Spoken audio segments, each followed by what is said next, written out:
Studio Balado.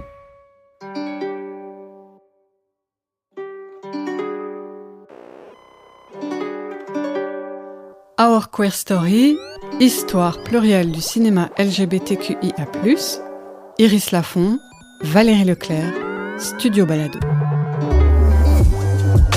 Schwule wollen nicht schwul sein. See what the boys are adding, you have to take away. Why are you saying all of this? Because I do love you.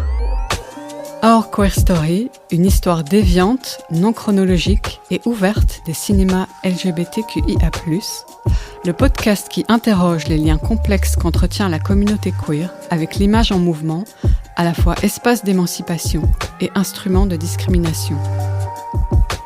Épisode 1. Qu'est-ce que le cinéma queer ? La question paraît simple, et pourtant, les réponses sont infinies.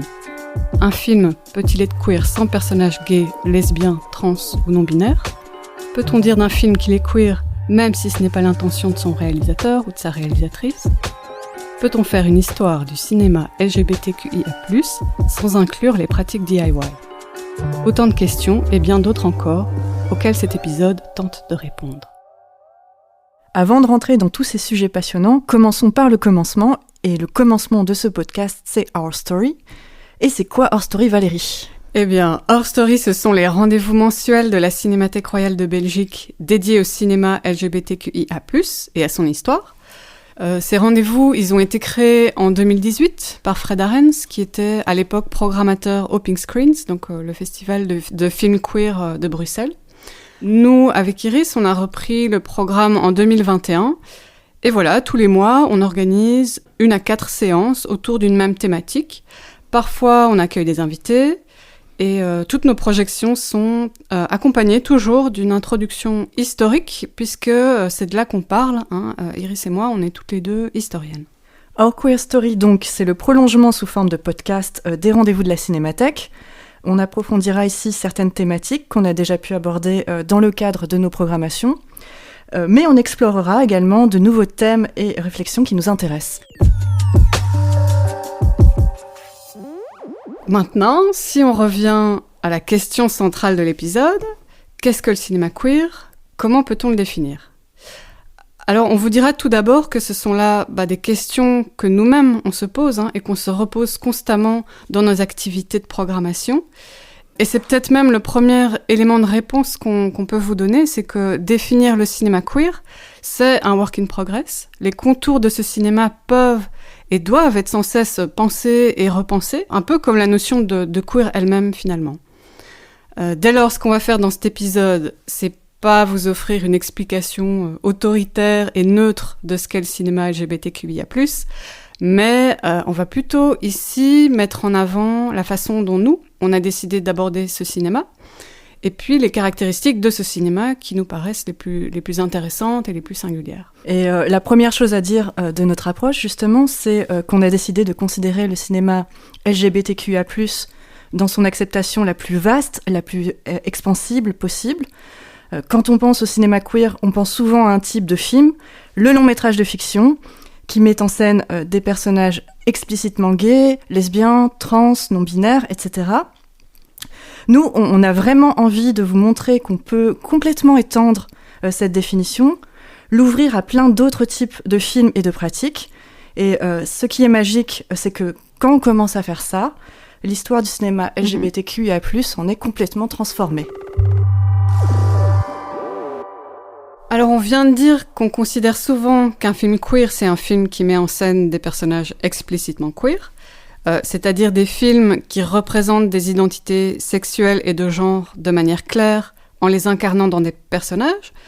Alors ce genre de films, ils appartiennent à ce qu'on peut appeler un cinéma de la représentation. Et ce cinéma de la représentation, nous, on aime aussi le considérer de façon très très large. Pour nous, il peut comprendre par exemple les films indépendants très très gays du New Queer Cinema des années 90, mais il peut comprendre aussi des représentations négatives, issues par exemple du cinéma mainstream, qui encore dans les années 80-90 pouvaient nous représenter comme des pervers ou des criminels dépravés. Le silence des agneaux. Le silence des agneaux, Basic Instinct.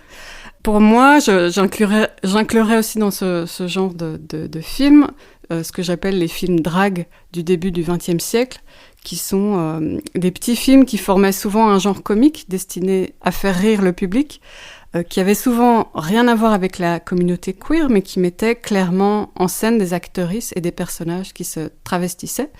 Donc je pense en particulier à Mademoiselle Charlot, un film de 1915 dans lequel Charlie Chaplin passe la moitié du temps en drague féminin.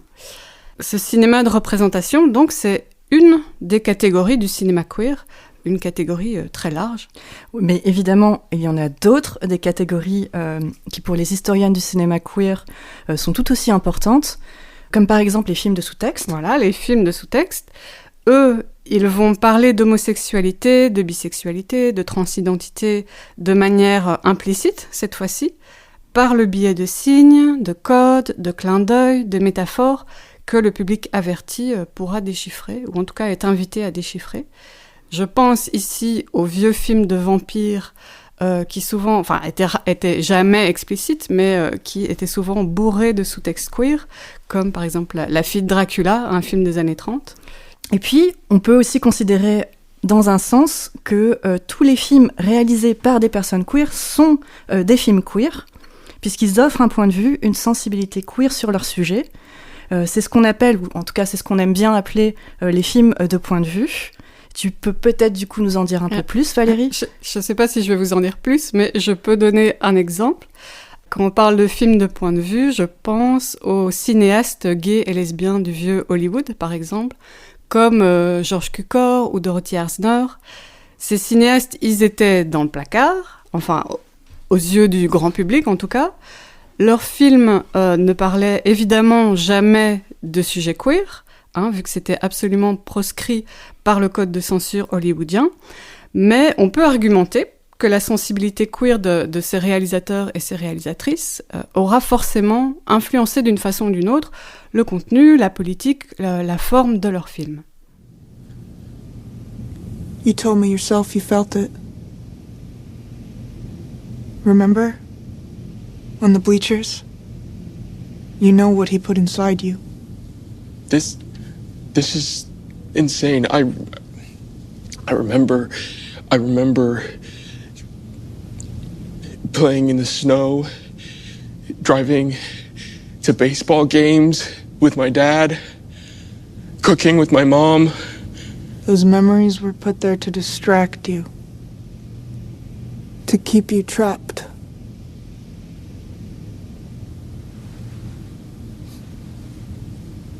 This isn't the Midnight Realm, Maddie. It's just the suburbs.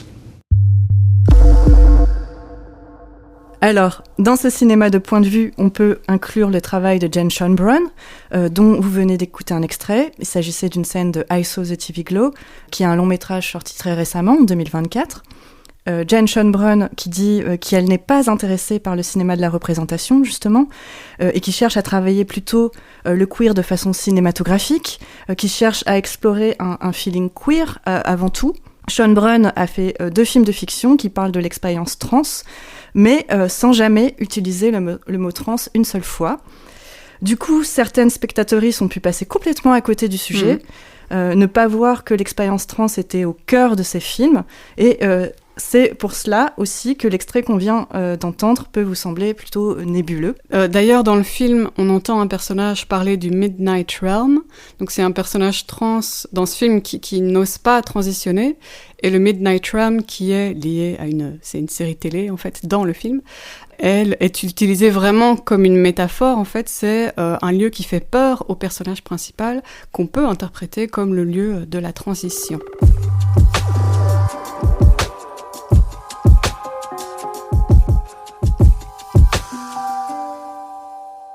On vient de voir qu'un film queer, c'est pas forcément un film qui met en scène un contenu explicitement queer, que ça peut être plein d'autres choses.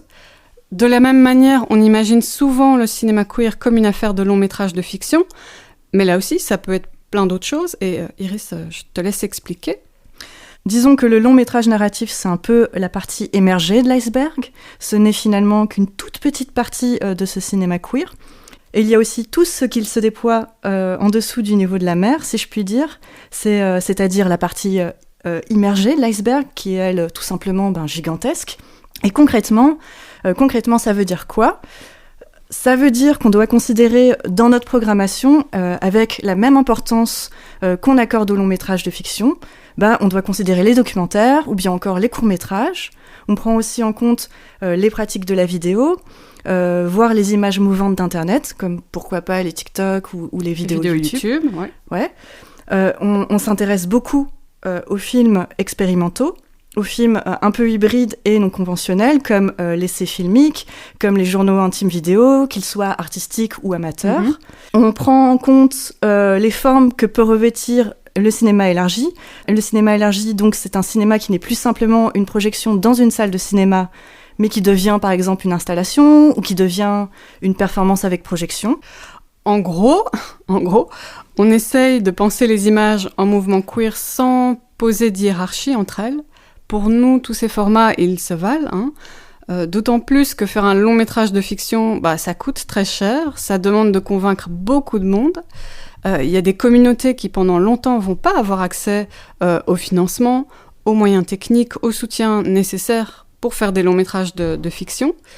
Pour le dire autrement, si on s'intéressait, nous, qu'aux longs métrages de fiction, dans ce podcast, on se retrouverait principalement à faire une histoire du cinéma gay, blanc. Aller chercher ces autres formes de cinéma, aller scruter sous le niveau de la mer, c'est aussi un moyen pour nous d'essayer de rééquilibrer un peu la balance, de rendre visible le travail d'autres groupes marginalisés.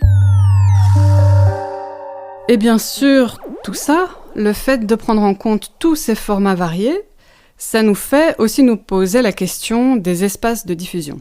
Disons que pour nos programmations, on n'utilise principalement qu'un seul de ces espaces, et c'est la salle de cinéma. Mais toutes les images queer n'arrivent pas forcément jusqu'au grand écran. On garde en tête qu'il y en a d'autres, des espaces de diffusion, qui sont tout aussi importants pour les communautés queer et leurs besoins et désirs. La salle de cinéma, c'est un espace public. Donc un film projeté au cinéma, c'est un film qu'on va partager avec d'autres spectatrices.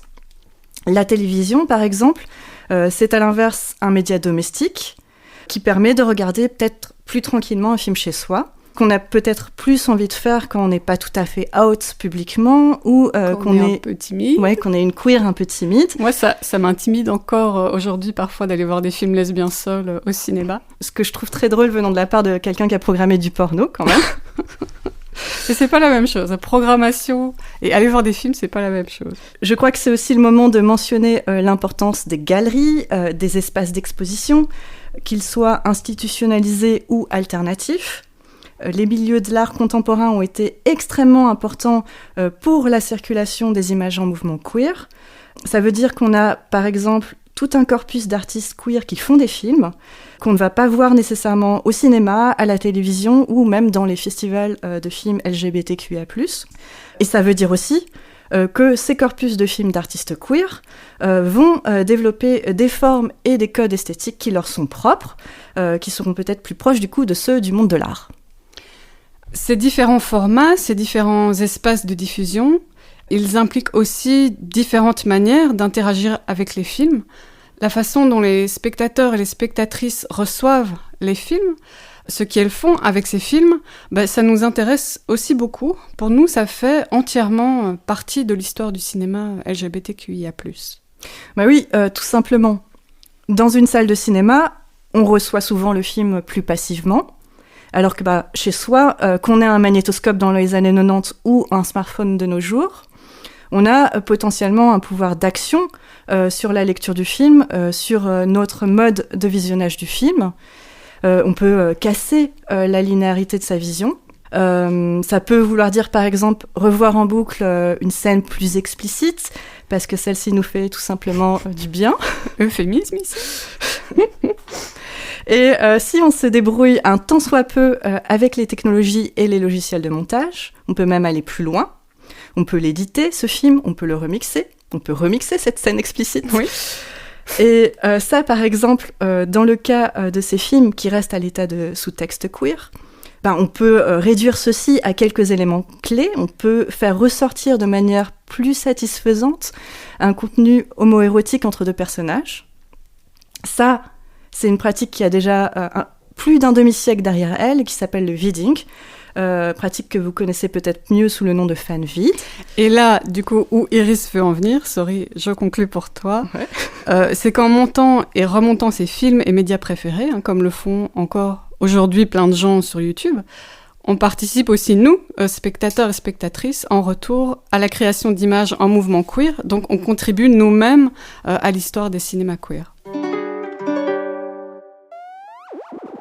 Un dernier point qu'on voulait mettre en avant, qui est important pour nous, c'est qu'on travaille, ou en tout cas on aime aussi travailler avec la notion de potentialité. Et qu'est-ce que ça veut dire de parler de potentialité dans le contexte du cinéma queer, Iris ? Ça peut vouloir dire prendre en compte les films non réalisés. Peut-être que je peux donner directement un exemple et vous parler des missing movies, des films manquants de Miranda July. Miranda July, c'est une cinéaste, une performeuse et une autrice queer qui a été très fortement rattachée à la scène Riot Girls des États-Unis. En 1996, July, elle part se balader dans les rues de Portland avec son appareil photo en main et elle commence à poser aux femmes qu'elle croise la question suivante. Si vous pouviez faire un film, ce serait sur quoi ? Et à partir des différents témoignages recueillis, Miranda July, qui est, je le rappelle, une Riot Girl, fait donc ce que toutes les Riot Girls font à l'époque. Elle réalise un fanzine, voilà. Qui prend en l'occurrence la forme d'un poster qu'elle intitule The Missing Movies. Les films manquants. Avec cette idée derrière qu'il y aura toujours des histoires, des points de vue délaissés par le cinéma, par l'industrie audiovisuelle ou même les mondes de l'art, et que certaines communautés, certaines personnes n'auront jamais accès aux ressources nécessaires pour réaliser leurs propres films, pour réaliser leurs propres images et les diffuser ensuite. Et sur son poster zine, à Miranda July, il y a ce merveilleux slogan « Les meilleurs films de 1996 ne seront jamais réalisés, ce n'est pas une raison pour les oublier. »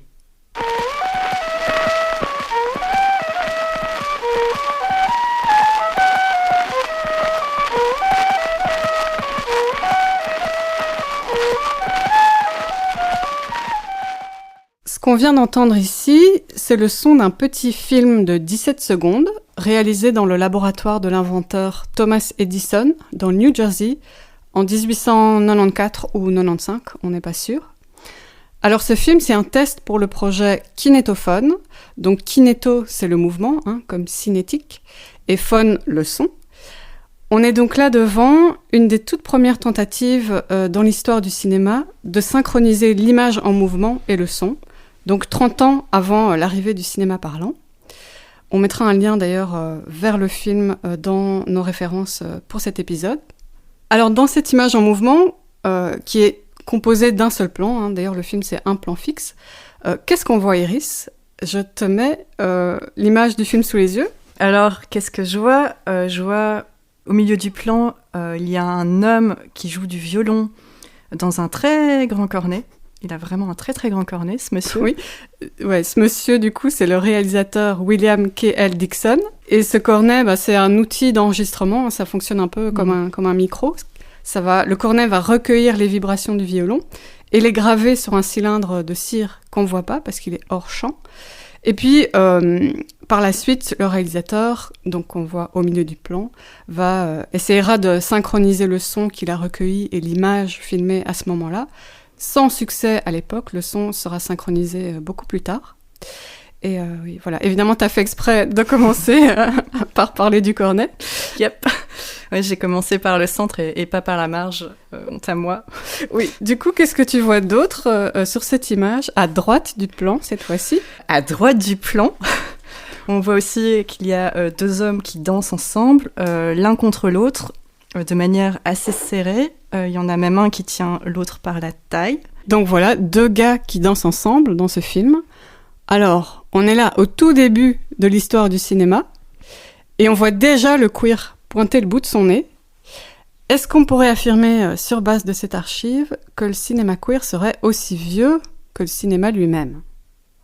Les sceptiques diront sans doute non. Comme la page Wikipédia du film. La page de Wikipédia du film qui est très intéressée de nous faire comprendre que non, ce film n'est pas un film gay. No homo. No homo. Donc les sceptiques diront sûrement, en voyant ce film, non, on peut sûrement pas parler de cinéma queer ici. L'objectif du réalisateur, c'était sûrement pas de faire un film gay, etc., etc. Alors ça, c'est vrai. Donc comme je l'ai dit, ce film, c'est un petit film scientifique qui a pour objectif principal de faire le lien entre le son et l'image. Donc si le mouvement qui est représenté ici, c'est une danse, c'est évidemment pas un hasard, parce que le mouvement de ces deux hommes qui dansent, ça va être la représentation visuelle de la musique qui est jouée au violon dans le film. Donc c'est un mouvement qui est déjà visuellement connecté au son. Et puis si ce sont deux hommes qui dansent, c'est probablement qu'on est là dans la sphère du travail, la sphère des sciences au XIXe siècle, qui est un domaine quasi exclusivement masculin. Donc il n'y avait tout simplement pas de femmes dans le laboratoire d'Edison pour participer à cette expérience. Alors je dis tout ça, mais en même temps, on ne sait pas qui sont ces deux hommes. On ne peut pas non plus connaître toutes les intentions du réalisateur. Si ça se trouve, il avait secrètement décidé d'explorer des techniques du cinéma tout en orchestrant un petit spectacle gay pour se faire plaisir. Et si ça se trouve, les deux danseurs, en fait, étaient des collègues, mais aussi peut-être secrètement des amants. Ils étaient colocataires. Ou des colocataires, voilà. En fait, on n'en sait rien, on n'en saura jamais rien. Enfin, a priori, on n'en saura jamais rien, parce que les sources nous manquent. Les images du film elles-mêmes ne nous donnent pas non plus assez d'informations. Le truc, c'est qu'en l'absence de preuves explicites, une des lourdes contraintes qui a été imposée à l'histoire LGBT pendant longtemps, c'est ce qu'on peut appeler l'hétérosexualité par défaut. Donc si on n'a pas la preuve que quelque chose est queer, cette chose du coup est hétéro. Or, évidemment, l'histoire queer dans le monde occidental, elle s'est principalement développée dans le secret, dans la clandestinité, dans les non-dits, dans la peur justement d'être explicite, de laisser des traces. Donc ces preuves de l'histoire queer, souvent, voilà, elles sont manquantes. Dans le contexte du cinéma, l'hétérosexualité par défaut, elle est aussi attendue dans un sens. Seulement, voilà, si on pouvait, si on peut prendre en compte que les films qui expriment intentionnellement et explicitement le queer, eh bien on perdrait en fait la moitié du cinéma LGBT. LGBTQIA+, je dis le mot en entier. Ouais. C'est pour ça aussi que les spécialistes du cinéma queer s'appuient, et s'appuient depuis longtemps, sur ce qu'on appelle les théories des spectateurs et des spectatrices. Donc ces théories, elles vont notamment dire que l'intention des réalisatrices, c'est pas un bon critère pour déterminer si un film est gay ou pas, trans ou pas, lesbien ou pas, s'il mérite de faire partie du canon du cinéma queer. Pour le dire autrement, pour pouvoir considérer un film comme queer, on n'a pas besoin d'attendre que son réalisateur ou sa réalisatrice nous confirme que leur film est queer. Déjà parce que, les artistes, dans leur art, ils peuvent exprimer des choses sans le savoir, inconsciemment. Ils peuvent exprimer du queer sans savoir, par exemple, qu'ils sont queer. Et puis, historiquement, les cinéastes n'ont pas toujours été libres de commenter ouvertement les aspects queer de leur création. Parfois, il y a des cinéastes qui ont mis des éléments queer dans leurs films en secret, sans, à l'époque, les commenter. Du coup, pour déterminer si un film est queer ou pas, les théories des spectateurs et des spectatrices, elles vont nous inviter plutôt à explorer le point de vue du public. Dans le cas de ce petit film du 19e siècle dont on vient de parler, on pourrait dire, si les spectatrices voient du queer dans ce petit film, si ce film leur semble faire écho à leur expérience, à leur existence, si ce film les touche et les émeut, alors, peu importe l'intention de son réalisateur, ce film mérite d'avoir sa place dans l'histoire du cinéma LGBTQIA+, par simple vertu déjà du fait qu'il a eu un impact sur le public queer du cinéma. Pour rebondir sur ça, j'ajouterais que Valérie et moi, on est très attachés à l'idée que ce sont aussi les spectateuristes queer qui font l'histoire du cinéma, d'autant plus que le public queer a toujours été un public très actif, très créatif lui-même, qui a dû décoder les films qu'il voyait, les contrer, les critiquer, voire les boycotter. Souvent, ce public les a hijackés, ces films, les a détournés pour créer lui-même la représentation qui lui manquait. C'est ce qu'on a vu avec les fanvids qu'on a abordés tantôt. Oui. Et d'ailleurs, le public, c'est vraiment un des fils rouges de Our Story, mais du coup, ce sera aussi un des fils rouges de ce podcast. Vous verrez, on va revenir assez souvent sur le sujet. Vous écoutez Our Queer Story, les histoires du cinéma LGBTQIA+. Iris Lafont, Valérie Leclerc, Studio Balado. L'odeur de la prison est une odeur d'urine, de formol et de peinture. Dans toutes les geôles d'Europe, je l'ai reconnue, et j'ai reconnu que cette odeur serait enfin l'odeur de mon destin. Chaque fois nouvelle que je tombe, je cherche sur les murs les traces de mes précédentes captivités, c'est-à-dire de mes précédents désespoirs, regrets, désirs qu'un autre détenu aura aggravés pour moi. J'explore la surface des murs à la recherche de la trace fraternelle d'un ami. Je n'ai jamais su ce que pouvait être au juste l'amitié. Quelle résonance elle leur mettait au cœur et peut-être sur la peau, l'amitié de deux hommes l'un pour l'autre en prison. Une autre particularité de ce cinéma queer, c'est que c'est un cinéma clandestin, ou en tout cas ça l'a été pour une très grande partie de son histoire, et ça l'est toujours dans certains pays. Et cette particularité a un impact très concret sur les façons dont ce cinéma a pu être financé, écrit, réalisé, distribué, et même regardé. Valérie, tu voulais nous parler d'un film qui illustrait plutôt bien cette idée. Pour moi, l'exemple parfait du film clandestin, c'est Un chant d'amour. Alors, Un chant d'amour, c'est un film d'un peu moins d'une demi-heure réalisé en 1950 par Jean Genet, donc l'écrivain gay français. C'est un film qui est considéré comme un des premiers films gays. En tout cas, c'est un film qui a eu beaucoup d'influence sur le cinéma gay des générations d'après. C'est aussi un film muet, qui n'a pas du tout de bande-son. C'est pour ça qu'on vient de vous faire entendre l'extrait d'un autre film, qui est ici un documentaire poétique sur les écrits de Genet. Je le cite, je donne la référence, c'est Jean Genet, saint, martyr et poète de Guy Gilles, un film de 75. Donc dans cet extrait, vous l'entendez parler de prison. C'est pas un hasard c'est pas pour rien qu'on a choisi cet extrait. C'est qu'un chant d'amour se passe dans une prison où on suit la relation érotique de deux prisonniers séparés par un mur de cellules. Il parle aussi du mur d'ailleurs dans l'extrait.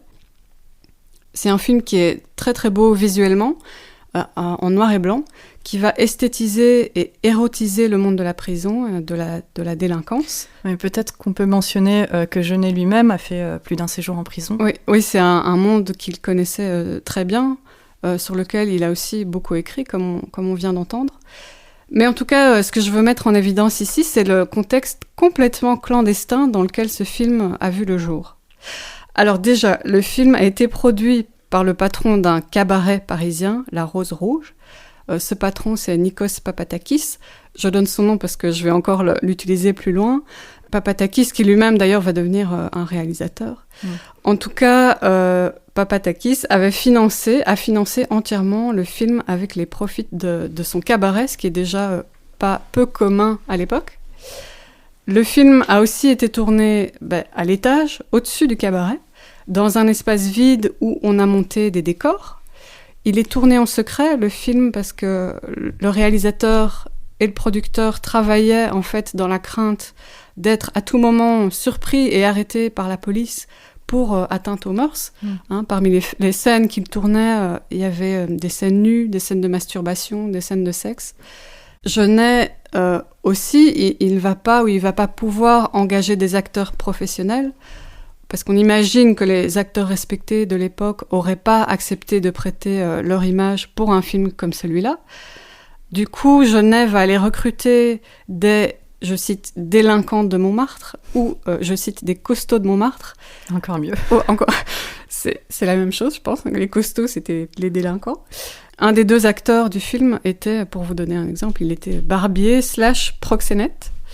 Seulement maintenant, en plus de la police, Papatakis avait peur que leurs acteurs amateurs, après le tournage, leur extorquent de l'argent sous menace de dénoncer leurs activités licencieuses. Il était très nerveux, manifestement, pendant le tournage du film.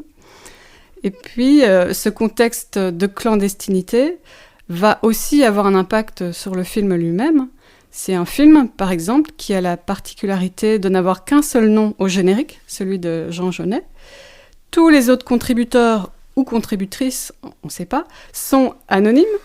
on imagine pour leur éviter des ennuis ou pour protéger leur réputation professionnelle. Oui, et on sait depuis que le chef de la photographie, c'était quelqu'un d'assez connu, Jacques Nateau, qui avait déjà collaboré avec des réalisateurs français plutôt réputés, comme Jean Renoir ou Max Ophuls. Ouais. Et tu nous parles d'un contexte de production et de réalisation clandestin. Alors, qu'est-ce que ça implique après pour la circulation du film ? Très logiquement, ça implique une circulation clandestine aussi. Une fois qu'un chant d'amour est terminé, Jeunet en fait va même pas prendre la peine de soumettre le film à la commission de censure pour obtenir un visa d'exploitation.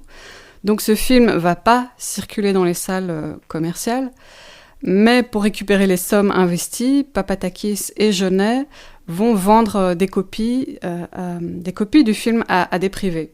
Donc c'est comme ça en fait que le film va circuler via des projections privées dans des salons de particuliers, dans des salles d'hôtel. On sait aussi que le film sera montré à New York en 64, donc 15 ans plus tard quasiment, parce qu'il aura été récupéré par le circuit du cinéma expérimental. Un des organisateurs d'ailleurs de la projection new-yorkaise, Jonas Mekas, qui est lui-même un réalisateur, va d'ailleurs se faire arrêter par la police pour obscénité. On voit donc aussi ici une des conséquences logiques du statut illicite de ce cinéma, qui est la censure. Alors, si on veut un peu parler de censure, il y a un lien marrant à faire ici avec Jonas Mekas, presque une anecdote, mais qui est un peu drôle. Iris, je vais te laisser en parler parce que tu connais mieux que moi cette histoire. Jonas Mekas, ce réalisateur expérimental qui s'est fait arrêter en 64 à New York pour avoir tenté de projeter un chant d'amour, eh bien, à peine 4 mois plus tôt, il est impliqué dans une autre affaire de censure qui se passe cette fois-ci à la maison, c'est-à-dire en Belgique. Oui. Ouais. Jonas Mekas, il est membre du jury du festival expérimental 63 de Knokke-le-Zout. Le festival expérimental, c'est un festival très important dans l'histoire du cinéma expérimental, voilà, et non conventionnel, qui est d'ailleurs intimement lié à l'histoire de la Cinémathèque royale de Belgique, mais ça, on en parlera un autre moment. Et pour revenir à nos moutons, durant cette édition du festival de 63, la projection du film, en tout cas la projection d'un film va être empêchée, qui est celle de Flaming Creatures de Jack Smith. Alors pourquoi la projection de Flaming Creatures est empêchée ? C'est un film de l'avant-garde new-yorkaise qui se compose d'une série de vignettes mettant en scène des performeuses drag. C'est un film très explicite, avec... Trigger warning. Ouais, trigger warning de la violence sexuelle. C'est un film avec de la nudité, avec des gros plans sur des organes sexuels. Et bien sûr, les programmatrices du festival expérimental vont prendre peur. Oui, petit insert ici pour expliquer pourquoi ces programmateurs ont peur. En Belgique, à cette époque, selon l'article 383 du Code pénal, on pouvait en fait se retrouver au tribunal correctionnel si, en tant que distributeur ou exploitant de salle, on avait, je cite, détenu, projeté ou fait projeter une œuvre portant atteinte aux bonnes mœurs. Donc, Jonas Mekas, qui distribue Flaming Creatures, veut absolument que ce film soit diffusé. Et donc, lui et ses collaboratrices essayent différentes stratégies. Mekas se retire tout d'abord du jury du festival pour faire pression. Et comme ça fonctionne pas, Mekas commence à organiser des projections clandestines du film dans le grenier de leur hôtel. Et Mekas, en plus de ça, c'est plutôt quelqu'un qui est fan des grandes démonstrations un peu houleuses. Donc lui et ses comparses vont prendre d'assaut une salle de cinéma pour essayer de forcer la projection du film. Alors ça, c'est toute une histoire. Le projectionniste de la soirée, qui est Jean-Marie Bucher, se retrouve même attaché à une chaise. Bon, il est attaché, mais en vrai, de manière tout à fait consentante. Oui, et à la fin de tout ce bazar, il y a le ministre de la Justice belge qui finit par débarquer pour essayer de calmer un peu tout le monde. Et cette affaire fait un tel scandale qu'on en entend parler dans le monde entier. Tant et si bien que ce même ministre de la Justice va promettre de réformer les lois de censure anti-obscénité. Réforme qui n'aura pas lieu. Non, pas grand-chose va changer, mais au moins, ça aura le mérite de lancer une discussion internationale sur la censure. En tout cas, oui, ces deux exemples, ils sont intéressants pour ce qu'on essaye ici de dire. Donc, Un chant d'amour et Flaming Creatures. Les deux films illustrent le fait que le cinéma queer, surtout quand il est explicite ou explicitement sexuel, ce cinéma a souvent dû trouver des moyens détournés, alternatifs, voire carrément agressifs pour exister. Et son existence, elle doit beaucoup aussi à la détermination des cinéastes, mais aussi des productrices, des distributeurs, et puis de tous les réseaux de diffusion clandestins ou alternatifs. Et puis tout ça, évidemment, ça laisse aussi des traces sur les films eux-mêmes. Hi, I'm Cheryl, and in this video I play Shay Clark. Shay's 29 years old. She recently broke up with a lover about a year ago, and around that time she started her own vending business, which is really, really good. It's a good business. You meet a lot of people, you're out on the street, you're really self-engaged. Pour cette dernière partie, on fait encore un bond dans le temps et dans l'espace, et on se pose cette fois dans les États-Unis des années 90. Et cette Cheryl que vous venez d'entendre à l'instant, eh bien, vous en avez peut-être reconnu la voix, c'est Cheryl Dounier. Tout à fait, il s'agit de Cheryl Dounier. Dounier, qui est une cinéaste dont le nom apparaît très souvent dans les histoires du cinéma queer.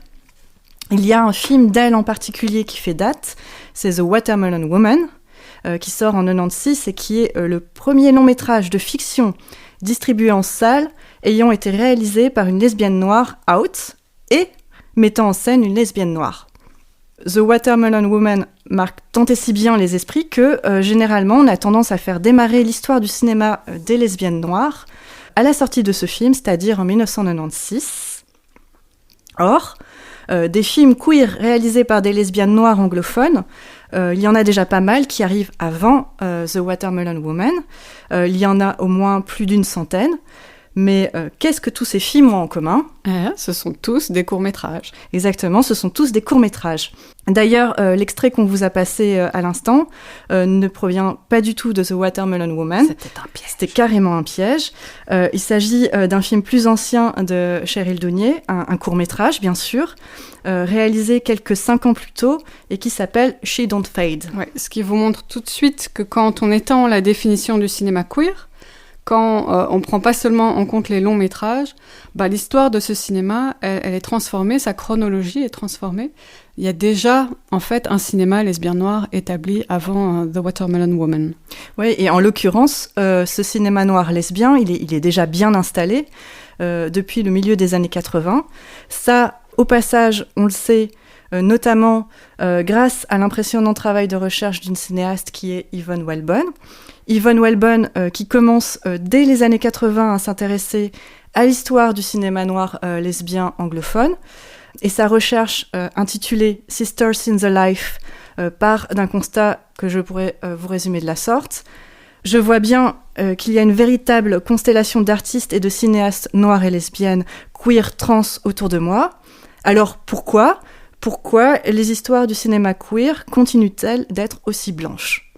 Et pour aider à visibiliser les productions de ces lesbo-queer noirs, Yvonne Whalebone a notamment créé un gigantesque index de films qui est accessible en ligne. Oui, on va d'ailleurs le mettre sur la page de l'épisode. Et cet index vient accompagner une publication et un documentaire. Et d'ailleurs, c'est grâce à cet index et au travail de Whalebone en général qu'on a découvert le film She Don't Fade de Dounier, mais également les autres films dont on va vous passer des extraits juste après, qui seront bien évidemment tous des courts-métrages, qui seront aussi réalisés tous entre 91 et 92. Encore une fois, du coup, avant The Watermelon Woman.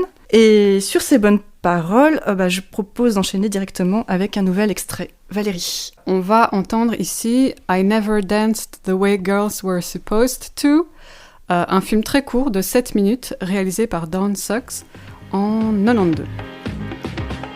Well, really, this is a video about what girls do at home when you're around.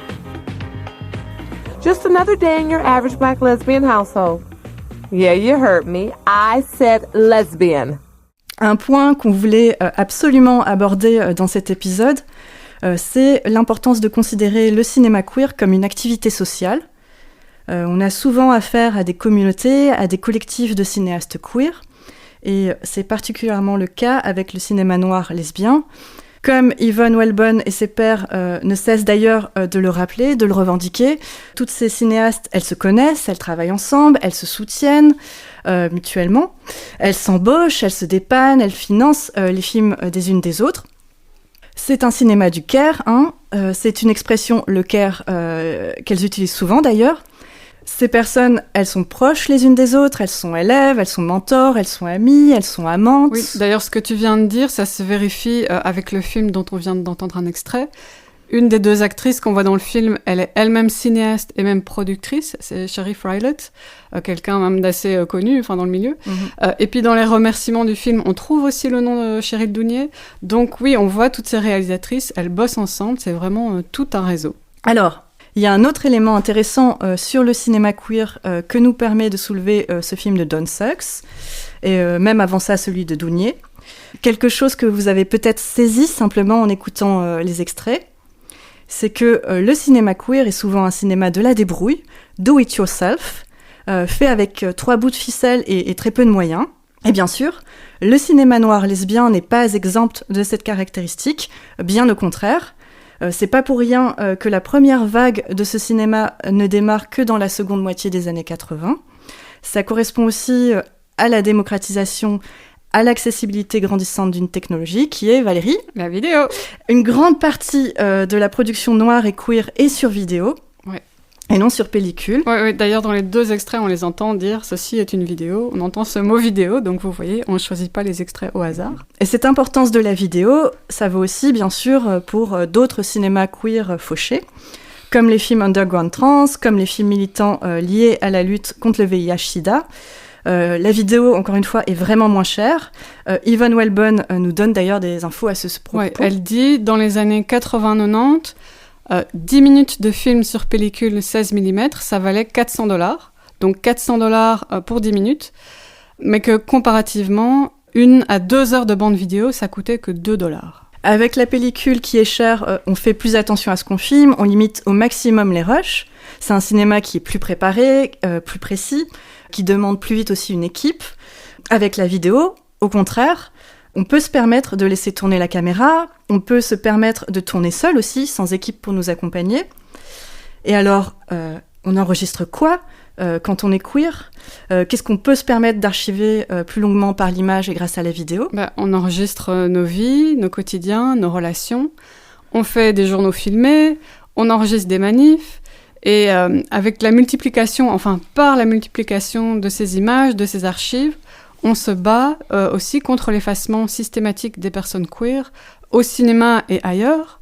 Et puis comme on est là dans les années 80-90, la vidéo, elle va aussi beaucoup servir à ce moment-là à documenter les luttes, les vies, les mémoires des personnes emportées par le sida.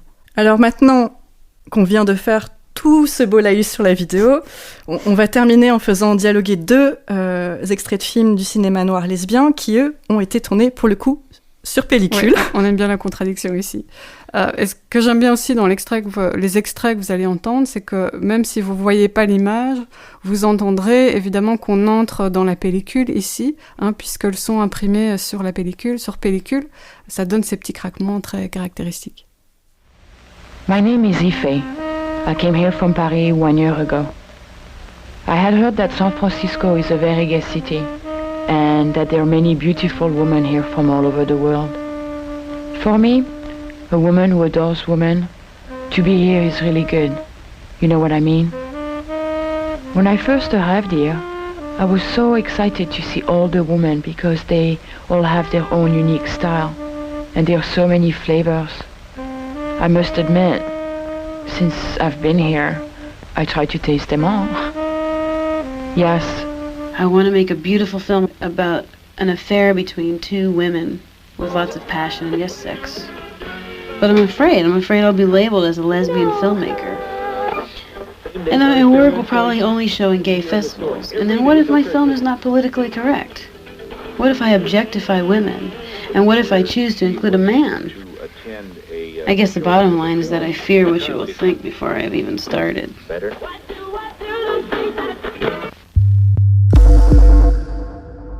On a commencé ici donc avec le film Ife de Edgeland Keller, c'est un court-métrage de 5 minutes qui date de 92.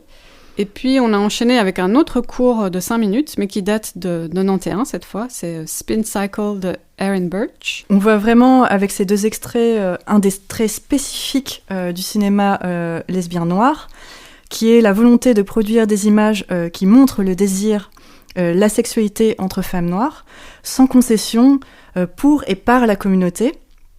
C'est quelque chose qui revient couramment dans les propos du groupe, enfin de ce groupe de cinéastes en tout cas.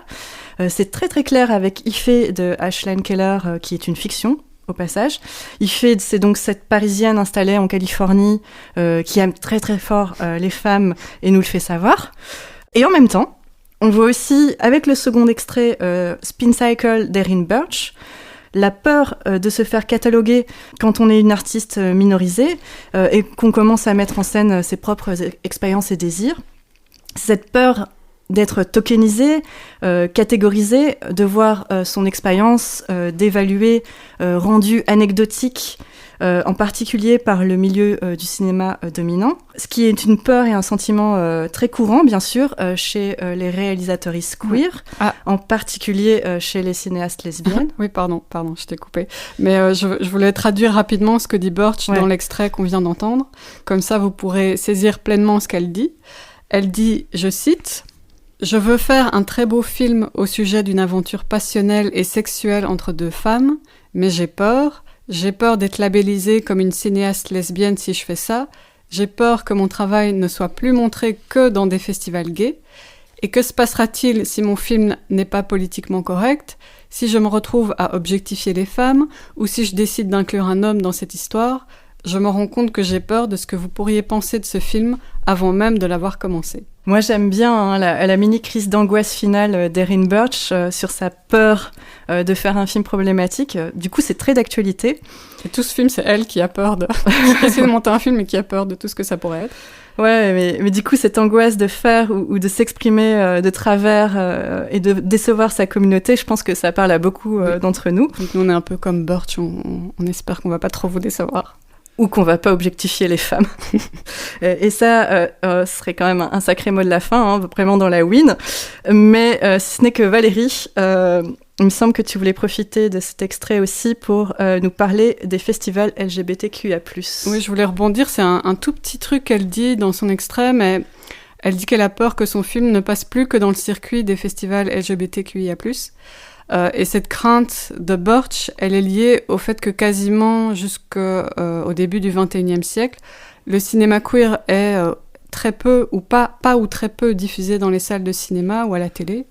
Du coup, les festivals queer, les festivals de films queer, c'était vraiment super important. C'était le principal circuit de diffusion des films queer, en particulier des films queer réalisés par des queers. C'est un des seuls lieux où le public pouvait avoir accès à ces films aussi. Bien sûr, il y avait aussi les vidéoclubs qui existent depuis la fin des années 70, mais tous les films queer sortaient pas en vidéo, loin de là. Et puis, évidemment, c'est avec Internet que tout ça a changé, que l'accessibilité des films queer va être complètement révolutionnée.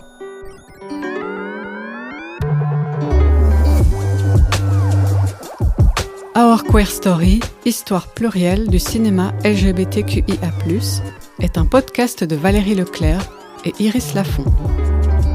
Produit par le Studio Balado, avec le soutien de la Fédération Wallonie-Bruxelles et en partenariat avec la Cinémathèque royale de Belgique. À la réalisation, Michel-Ange Vinti, générique original Valérie Leclerc, mixage David Federman, production Michel-Ange Vinti et Julien Barbier. Merci à Cinémathèque, à Cinéfiltre et à Fred Arends. Si vous avez aimé cet épisode, n'hésitez pas à le partager, à commenter, à laisser des étoiles, bref, à en parler autour de vous.